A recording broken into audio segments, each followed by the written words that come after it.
I know we got a lot to cover. We'll get to it. Lenny, we're live. Yeah, we're live. There we go. Okay. Wow. I see. I looked away. See? Yeah, you can't look away. You're Never look just away. joking about getting caught not paying attention. So we always have a lot to cover. And, friends, sometimes Lenny and I get on 15 minutes early, sometimes 10 minutes early, sometimes 5 minutes early. And we never know what we're going to talk about. But every now and then, Yes. So, but we do have a list of things we're going to talk about with you. We do. Live. So hi, everybody. Happy day before what in the US is a 3-day weekend. I think, unless you're in one of those wonderful fields where you have to work on Monday because people expect you to be opened, like retail. Segueing into our first topic, hopefully everybody in the professional realm, in the insights, data, and analytics industry in the US has Monday off and really can celebrate the fruits of their labors throughout the past year. I will be laboring. I will celebrate. I will also, but laboring. Yes, I will also be laboring, but very differently. So yeah. Anyway. Well, as we were talking beforehand, so for our audience, I have grit data. I will be analyzing the Grit 50 over the weekend. So very cool. Very cool. Good stuff. All right. But we got stuff to jump into. So yeah, but speaking of retail, for real, I just wanted to touch on this topic. So, this article came my way that's really just about kind of shopping trends, consumer trends, which I pay attention to. And we don't always share those, but this one just made me go, for a while. So Walmart and Target are pretty much winning the retail game in an inflation concerned marketplace, right? So, which makes sense. Shoppers are looking for value pricing. So again, makes sense. But I just thought it's really interesting as we are here for brands to think about. You and I, Lenny, have talked so much about Walmart. We haven't really talked too much about Target, which made me start to think we really got to get the team from Target,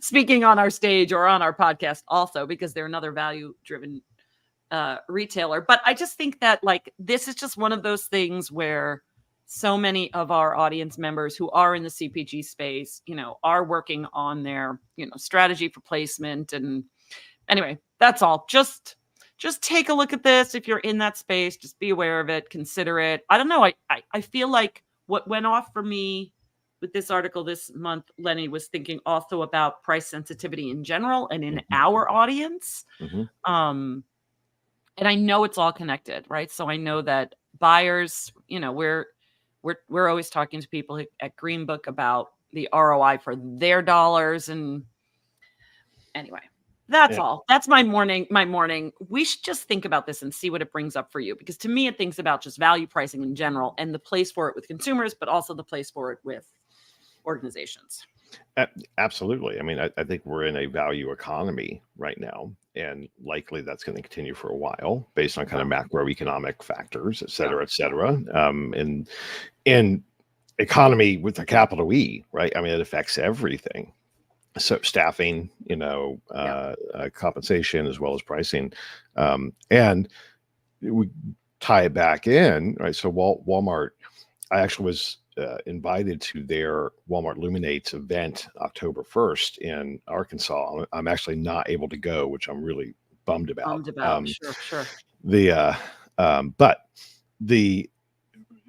so they're holding this event with 1,500 people that's going to attend about how they're leveraging their data. And I'm sure Target is doing similar things. And that's a value-based pricing component there as well, right? I mean, they are cheaper. They're driving more solutions than the industry. So brands can make these better decisions, to help consumers save money.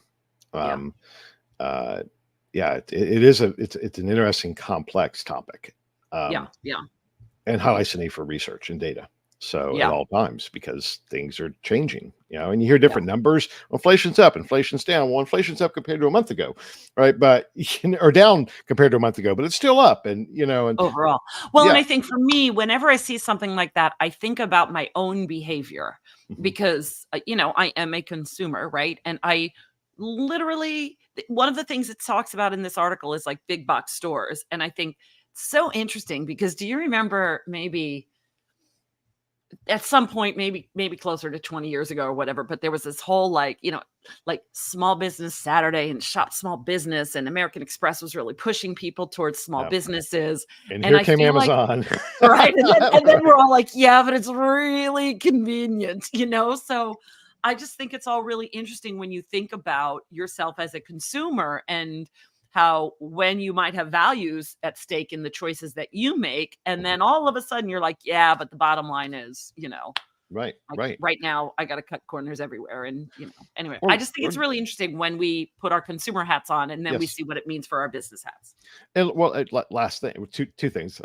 One, during COVID, right? Yeah. It wasn't about brand loyalty or store loyalties, but who had the toilet paper, Right. right? I mean, literally. I mean, I shopping know. behaviors changed because of lots of different factors. And I have to give this one shout out.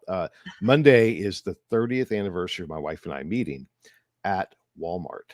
I won't go into the story. That's so funny. It That's is so funny. So we are going to go to Walmart on Monday, Nice. in celebration of how we met. Okay. 30 First years of ago. all, Tim and I met at a bar, so there's that. Okay. But I could not tell you the date that we met. So it's kind of impressive that you have a Oh no, date. she remembered, not me. She's So that I person. remembered it was around this time. That's Yeah. why I remember. It was like, it was around Labor Day, right? She zeroed in on the date. So Yeah. Tim must yes. count his blessings that I'm not that person. I mean, he could probably gaslight me into like a different anniversary date at some point, and I'd be like, "All right, I'm just really not that Oh, person. I don't know why." they all try to trap me He's on like probably listening, so zip it, Tim it's Lynch. the kids' birthdays. They love to get me. When's my birthday? I Yeah, don't know. It's November because we have yeah, 3 in November, so that's a pretty lucky yeah, guess, right? yeah. Anyway, Anyway, all all right. right, Should let's we get into get some in this stuff. Let's stuff? get into some money, Yes, right? yes. There's a bunch of things, mergers, acquisitions, funding that that we found that I really want to talk about. This one, Lenny, this first one on our list, just so y'all know the bullet point list that Lenny and I go rally back and forth about. This one came into our email to the exchange at greenbook.org. So I don't really know that much about it, but Melbourne-based startup YHive received a pre-seed round of $600K to build Canva for data. And by Canva, I literally mean the design app, or they literally mean the design app. Yep. So a way to have a user-friendly platform to help researchers analyze and visualize large data sets. So goal is really around, making it easier to work with a data platform. So anyway, I'm really psyched that came into our inbox because we might have missed it because this certainly wasn't in my newsfeed. I don't know about you. No. And what jumps out is an interesting thing that you think about. Q and Displayer, Yeah.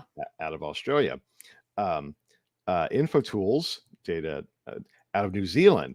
So I don't know, what is it about that part of the world where there's a lot of activity around? Maybe they're happier, so their brains can be more innovative at the I moment. guess so. It's just interesting that there's companies. Or that maybe come it's out all of that there. outdoor time, or those. Anyway, It's fighting saltwater crocodiles and yeah, sharks, I think. or It just bungee makes, jumping. Like yes.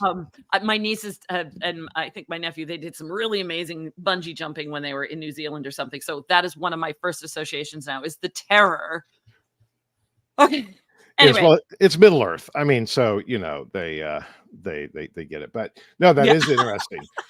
yeah, And talk about data and usability of data, right? yeah, Ease of access to create to get to decisions. yeah, And that's always been a bit of a challenge. And yeah. that it's no surprise that we're seeing applications now that just make that so much easier.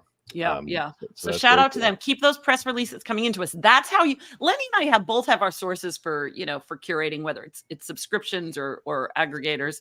But if you want to guarantee that we see something, that's the email to use, the exchange at greenbook.org, and we will see that, right? Yes. So keep that coming in. So, but this next one, I think this was, where was this one shared? The directions group. So why don't you share a little bit about that one? Pretty cool. Yeah. So our friends, long-term companies around a long time, Directions Research, Seek Company, and Aimpoint merged to become the Directions Group. And each of those do some pretty different things. So it's a combining of resources to be a very robust full service company. And I just think that's really interesting. There were, if I remember correctly, there were connections between those companies already with some levels of shared ownership, et cetera, but they were very kind of fragmented and did their own things. Yeah. So it's also just a trend. Kantar did this years ago, right? Instead of TNS and Miller Brown, and bring it all together, centralize, create more efficiencies. So it's another example of that as well, of just centralization, and ease, unlocking synergies and efficiencies across organizations. So hats off to them. And connecting to strategic intelligence, which I think we have talked before on this show about the need right now for that. And even on different podcast episodes we've had where we're talking about, we need to be driving business outcomes. We need to be, as researchers, making sure we are addressing those business challenges, not just the research questions. So I think that this is a way for them to leverage the consultancy part of their collective intelligence. So good stuff. It'll be fun to watch that. Yep. Now on the other side, where that was kind of an efficiency play, then we have the consolidation with Circana, which the old IRI and MPD, and buying the old Catalina, NC Solutions, Nielsen's marketing. NC Solutions, which was the old Catalina business, as well as their marketing mix modeling business. And they continue to make those plays of consolidating unique data assets. Back to Shopper, right? And making those connections between Shopper insights, marketing mix modeling, right? Which gets into, into ad effectiveness, driving that circle of attribution. I saw this ad, I went here and I bought this stuff. Right. And making those data connections. So I thought that was really interesting as well. Yeah, and I think that, overarching caveats, like I said in the beginning, like we're always kind of paying attention to just consumer trends and consumer buying behaviors, but it's, so it's equally important for us to be thinking about ad placement and media placement and how all of that is measured, because we are still in a world where, that's part of what drives purchase, right? So even though these things might be considered adjacencies to the insights work that we do, data and analytics, they're so closely connected. Anything related they're fundamental. Yes. And you know what? So I know we had debated talking about this other. There was another piece of news around Perplexity, which we're not going to dive into, but we'll make the point that we need to keep an eye on these trends and how they change, right? Advertising is changing because channels are changing and business models on the channels are changing. Same thing with consumer behavior, right? Amazon versus Walmart, or Etsy or whatever, right? So we're just TikTok versus Google for product searches. Like I cannot tell you how often my Gen Z daughter will go to TikTok to search for something and pull up, this is what you should buy. And then maybe she'll go to buy it on Amazon or something, but she did her research on what you and I might think of as a social media platform. So it is, everything is changing in that space. It's really interesting. Right. Incredibly fragmented information and engagement channels. And it's just getting more fragmented and evolving. So, which keeps us, that's why we see companies like Circana buying these different data assets, because, they're trying to get a holistic view in a very complex ecosystem. So it's a good segue to the next one, which we're talking about. Is it pronounced Cizon? Cizon. I don't know. I always say Cision. Cision makes more sense. I literally was like, I don't really know, but launching a platform in the Asia Pacific region offering full service media monitoring. So they've launched Cision 1. Detailed analytics, real-time reporting capabilities, and it's covering all media channels: print, online, TV, radio, social, podcasts, magazines, detailed analytics. So another, another place for that level of media analysis, which, Yeah, and they bought Brand Watch, right? I mean, so that's been their company to watch, right? It's private equity backed, and Yeah. actually, I think they may be public now. But regardless, they had a vision of consolidating information, right? And Yeah. they bought was it PR Newswire, one of the PR services, and they're just consolidating information and bringing that together. Interesting, they're doing that in a very fragmented market like Asia Pac, Yeah. not in the U.S. Yeah. The and just he who has the data, Yeah. right? Yeah. And can Let's finish that consolidate it sentence. and curate Dot, it. dot, dot. I'm like, finish Dot that dot dot. sentence. Well, he who has the data wins, or at least has Yeah. at least has the tools to win. Yeah. So, um, and and they are not. Cision is not a company you think of as in our space. But when you start to get into full time media monitoring, multi channel, omni channel media monitoring, you're in Yeah. our space. Yeah. So because that is a core component. How do you test advertising effectiveness? How do you Yeah. track advertise? All of those things we've been doing for Yeah. years, and they're playing there now. Yeah. Yeah. Yeah. It's anyway, good stuff. Good stuff. So we have a lot of sort of like new product launches or new features launches, different things that I think we should dig into. So that span a lot of different spaces, right? Yep. Forsta, I feel like we talk about Forsta a lot, but this one I thought, well, this is, in the world of data quality and data integrity. Forsta has launched a server-to-server connection in its Forsta surveys platform to combat fraudulent ghost completes. So, getting at reliability of the data. But I also thought what I thought was really interesting about this is not just this launch to tackle fraud and fraudulent behaviors, but very specific ones. I'm like, all right, I see you, Forsta. I see what you're doing here. Like, I don't know. I just thought it was a really interesting way of going about it. Like, this feature isn't necessarily going to tackle the whole problem, but let's tackle this one. And it upped credibility in my mind. I thought that was a smart move. Anyway, I don't know what else you want to add to all of that, but I just think it's interesting. Makes me go, good thinking. It is. And data collection platforms trying to solve problems that some of the sample ecosystem seems to struggle with. That sounds bad. I shouldn't say it that way. The the exchanges and River Sample and all those, they are they're victims. Yeah. I mean, there are enterprising, nefarious actors who figure out ways to exploit vulnerabilities, just like they do with any other business, in the world. So they're basically freaking hackers. Right. So, they're tackling some aspects of that. Forces coming in and others and saying there's another piece of this that we can pay attention to because it has to do with the way that links are shared and they can monitor that because they see who's coming into the system. And it makes a lot of sense that they're building those capabilities internally to help their clients, their users, have another layer of protection and data quality. Yeah.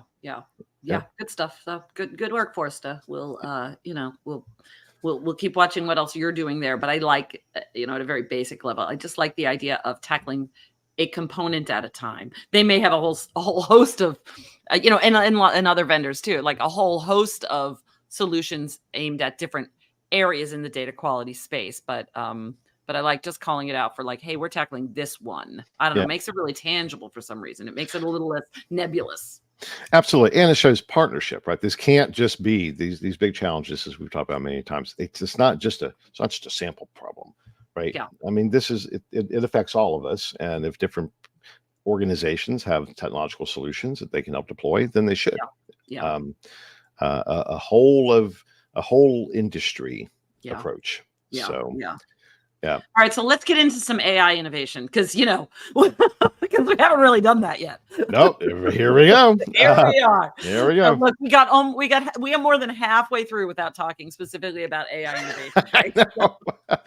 That's as good as it gets. Pat ourselves on the back with that one. Canvas AI launched a new feature allowing researchers to customize thematic analysis using natural language input. So, it's like having a coding assistant, I think they say in their news release. Yep. Where you can make changes near instantly. So, like here we go, another AI innovation. Right. Well, what's interesting there is the Canva, I mean, so they were AI before AI was cool, but Yeah. also with the focus on text analytics, right? I mean, they evolved from text analytics and AI. What they're doing is kind of going back to some of the fundamentals of text analytics, Yeah. and making it more user friendly for research. We shout out to Canvas. We use them for multiple years analyzing grit data. They're a great company. They have a great product. But one of the challenges of text analytics always has been to go from thematic analysis into a tabular format, Hmm. right? So like coding Yeah. that's it's just been kind of painful to do that. They're streamlining that process so it's not painful. So it increases usability and utility of the data. Yeah. So hats off, Oh, Jared and team. Yep, that people, many companies have tried to do this for a really long time, and nobody's really pulled it off in is from an ease of use and user experience standpoint. That cool. you may have got to the output, but it Yeah. was a pain in the ass to get there. Yeah. Yeah. Yeah. Cool. Well, do you know Lumivero? I do know Lumivero. They are a private equity backed company that's been acquiring companies. So it's a roll up model. They're Okay. building a new new roll up of different capabilities. So that was interesting. The integrate their AI powered summarizations as a distinct tool, Yeah. as an offering, not just something embedded into the solution, designed for qual Yeah. specifically. Yeah. Yeah, So, for those listening, Lumivero, who I have not heard of before, released NVivo 15. So that's the official name of it, integrating AI analysis in qualitative data analysis through AI-powered summarization and code suggestions while ensuring data security, right? We're throwing that in there. right. Just vague data security in general. You could learn more, I'm sure, but anyway, yeah. So interesting new launch there as well. So this other one, though, this one I really want to talk about because of their claim, and I so I saw about that. I think this one was on Product Hunt. Hmm. They said, so the name of the company is They Said, introduces AI-driven surveys that turn single question surveys into real-time conversations, aiming to boost engagement and gather deeper insights. They say world's first conversational AI survey. And I'm like, oh no, I don't think you can make that claim, I but don't think they can make that claim they either. cannot make that claim. However, what does that show you? That shows you that because of all of the tools that are out there right now, anybody can pretty much throw their hat in the, not that they're anybody, maybe they're great. Maybe they're going to be somebody that we're going to see a lot more from in our industry. Um, or they just were like, look, we can do this. So if you do this, if you have kind of conversational AI into your survey platform and you're working it, make sure that they didn't show up to the party with a better product than you currently offer in our industry, because that's where some competition is going to come from, right? Yeah, Random people that are going to say, hey, we were the first. No, you weren't, but yeah, yeah. what are they doing that might be better? I don't know. Yeah, it's interesting. Actually, talked about that yesterday with our friend Carol at Oh yeah, BuzzBat. that's back. Yep. Yep. Yep. So I was meeting with Carol and Sylvana yesterday, Yeah. and they love to stay abreast of what's going on. And anyway, long story short, we were talking about this, all these entrants from outside the research space, Yeah. who now have these tools that make it really easy. The barrier to entry from a technology standpoint is Yeah. decreased dramatically. Yeah. Yeah. Um, uh, and often they come in and they go, "Oh, we don't know what we don't know, and this isn't really as good as we thought it was going to be." So, better engage with Green Book or Gentoo or Mike Stevens or Right. whoever. Somebody help us figure this out. Right. Um, but sometimes they do come in with something that really is incredibly disruptive and Yeah. revolutionary. Yeah. And regardless of that, by the sheer presence, they move the needle. And this is an example of that by Yeah. their sheer presence of saying, "We're going to convert a survey into a chat, Yeah. into a conversation, and doing Yeah. that automatically." They are moving us down that Yeah. path that we Yeah. knew we were going to get to anyway, Yeah. right? Yeah. So they may or may not succeed. They may or may not be the best thing since sliced bread. Who knows? I don't know them. If you want to reach out, happy to take a look at your product. But they're moving the conversation of where it's going to go. Yeah. Yeah. Yeah, and I think that in the world of innovation, they saw a need for this outside of our industry completely. Like they probably, just saw a need for feedback, for a better way to give, feedback on products or whatever. So, how they got into it is one area of curiosity for me, because I think that's what happens is innovation can come from anywhere, right? And startups can Yep. come from anywhere. So, Yeah. Well, the winner of the competition this year, Listen Labs, right? yeah, Which we have a podcast coming out with them yeah, recently. yeah, And fascinating story. They didn't come from the research space, right? He was a no, student at Harvard and yeah, doing a project that, oh, wait, we could do this better with AI. yeah, Arguably, they've learned an awful lot. yeah, So, yeah, we're seeing lots of companies like yeah. that right now. Yeah. Yep. Yeah. Keep up, folks. Keep up, folks. All Well, right. speaking of which, that's a good segue. The Yeah. ARF report. Yeah. Yeah. Um, Yeah. So, full disclosure, I am I'm firewalled with ARF reports. So you have to talk to this one, okay. because all I can see, and probably many of our listeners, all we can really see is this new report is out there, but it's like I can't get into the report. I can just get into the I'll summary. I'll send it to you, and if Yeah. somebody wants it, ping me. I don't know if I'm supposed to say that. I should say I've been an honorary ARF member for like 15 years, and I really Yeah. appreciate it. One day they're going to realize, wait a minute, why is Lenny still a Yeah. member? Shh, But shh, the shh. but Like I feel like people might be listening to us, I Lenny. know, but I really appreciate it. ARF, I love you. We've Well, if always they been good have these friends. honorary So memberships up for grabs, anyway. uh, yeah, it goes way back. Anyway, Yeah. they did the ARF does great research on topics that relevant to the industry Mhm, overall. And mhm. this is an example of that around uh, AI from deployment of AI within the stages of market research. So it's a Yeah, very kind of meat and potatoes tactical report yeah, based on where things are today. Really good guide. yeah, If you are, yeah, there's the link. I would suggest it's worthwhile to buy, but we could also probably summarize some of the results and share some of that offline. But it is just a really good tactical guide, and they did their homework, and it's good stuff. yeah. Cool, cool. And I mean, yes, advertising research, marketing research for advertisers might be very specific to the things that are, that they're trying to measure there, but I'm sure there's stuff to borrow, whether you're in that space or Oh, not. absolutely, and it's because but the process is the same. Whether Yeah, you're doing ad testing or advertising yeah, effectiveness, you're yeah, still the research process is still the same, even though the business issue may be kind of yeah, niche, yeah. and that's what it's focused on is process. Yeah, yeah. All right, speaking of process, I just think this particular product that again saw in Product Hunt or whatever, this one just jumped out at me as something Hmm. that's really interesting to researchers. Now, Yep. it's a product called Paper Guide. I played with it. That's part of why I got really I saw it and I'm like, "Oh, this is interesting." And then I played with it with some topical searches in there to see what academic papers were in there and what it would tell me and how it would work. So Hmm. basically, it's an AI research platform where you can do kind of search within literature reviews or other academic writing of any sort, different academic reports and papers, and pull up, kind of like put in a category, tell me what we know collectively on blah blah blah, Right. and it will tell you.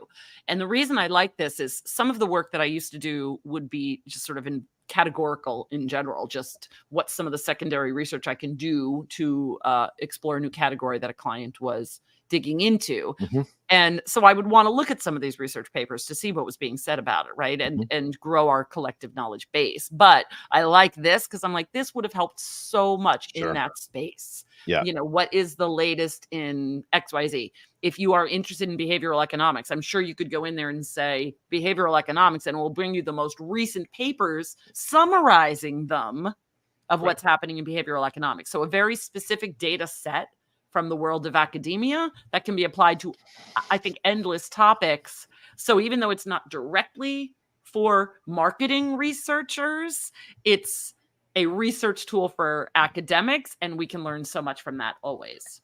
Absolutely. Well, and I think they could be a tool for market researchers. How often have you done a study on a new product, right? And as an added value Yeah. to the client, here's some additional information that's public, right? That Yeah. we have found to understand the market, Yeah. those type of things. So Certainly for storytelling, like if you are internal and you're trying to kind of make a strong point and you want even more validation to, mhm, we learned this in our study. And by the way, here's some papers that back that up, so there could be many, many use cases. Anyway, I yeah, really like it. Play around with it. It was super cool. I'll check it out. And those are that's it's such a low hanging fruit application of Yeah. AI that if you're not, look, I'm the Luddite. We know that. We've been talking about it for our whole time. I'm not with that Yeah. anymore, right? Yeah. The efficiencies to get to collate information and condense it and put it together like that is just amazing. Yeah. Literally from hours to minutes. Yeah. Yeah. Um, and I mean, there's a lot of conferences that are based on people's academic papers, like they're sure. presenting, what they have already written. We get a lot of in our calls for speakers is like, we created, wrote, and presented this paper. Can we present on it at your event? And that might not always be a good fit for what we do. Although if Mhm, it's really compelling, we're going to do that. But sure. certainly this happens elsewhere in different industries and even within our industry, right? Academic papers sometimes drive um, great topics for conversations. So Mhm, anyway, absolutely. and if you're talking about something, another use case, if you are a speaker and you're talking on a topic and you want to get some, again, some Excuse me. credentials in your presentation, use this platform and say, what else can I say to back up what I'm saying so that you become a more credible speaker? I mean, I can Yeah. endless use cases, endless Ab- use cases. Absolutely. Absolutely. So Yeah. I think Yeah, we we're in covered time, but you know what? everything. We didn't talk to Carly about what we're going to pop up on the screen at the end of the show. So let's see. Carly, the usual. Carly, the There we usual. go. There we go. I mean, Carly really, she is knows. so on this job. I love that. She So, is. friends, we have so much going on. We have our LATAM event coming up. Really coming up soon. Now it's like less than a month. I think we're like 3. Oh, you're welcome, Matt. I'm Okay. I'm Thanks, just Matt. have fun with it, and then like email me and tell me what you're doing with it because I'm like, personally obsessed. So, yeah, 30% off of any of our events using Exchange 30. That's just for you all. So our LATAM event is very, very exciting. Our AI event is on the heels of that, coming together, really exciting. So the main event is all virtual but free, but there is a paid kind of an immersive that is for level setting everybody, bringing them up to speed. Now I have the feeling that our listeners here are pretty ahead of the curve, but if you are new to our show and you want to kind of get caught up, then it's probably worth the nominal fee. I mean, it's not a very big fee for that pre-event learning day, and Yep. certainly this code will help knock that price down further. Yep. And So, start registering, get ready for IX North America and its new home, DC. I So mean, I cannot wait for this event next year. So first of all, the call for speakers for North America is up and active. By the way, our call for speakers for APAC is still up and running, although it's going to close soon.